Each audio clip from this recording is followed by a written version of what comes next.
Magandang umaga. Narito na nga ang update sa ating minomonitor na si Bagyong Inday. Ito ang ating latest satellite image kung saan may minomonitor pa nga rin tayong bagyo na nasa loob ng ating Philippine Area of Responsibility.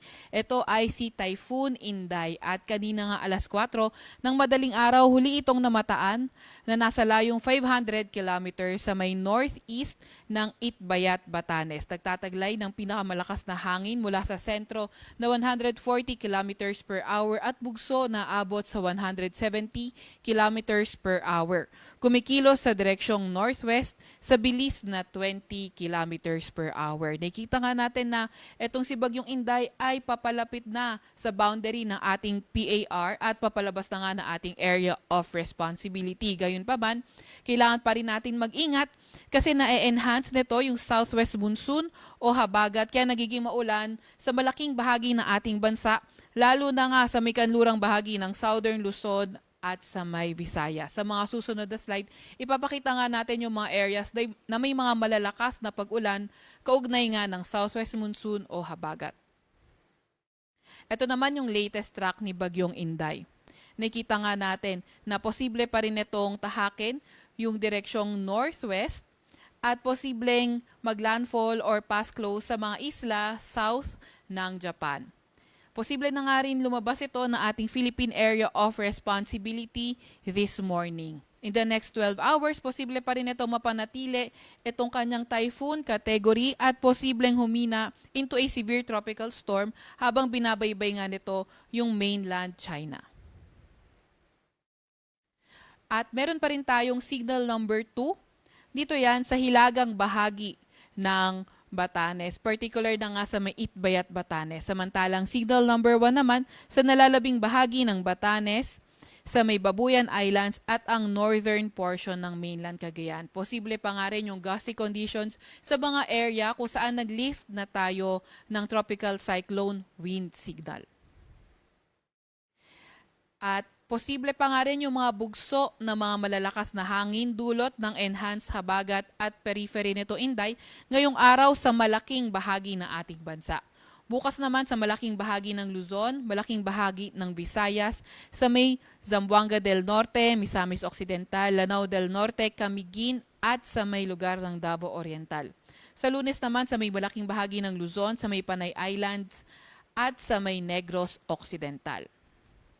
Dahil nga sa epekto ng enhanced southwest monsoon, meron tayong mga malalakas na mga pag-ulan na inaasahan. Ngayong araw, ito ay 100 to 200 millimeters na pag-ulan sa may Zambales, Bataan, Occidental Mindoro, pati na rin sa may Antique. Kapag 100 to 200 millimeters yung mga pag-ulan, inaasahan nga yung flooding events sa mga urbanized, low-lying at near rivers at landslides in moderate to highly susceptible areas.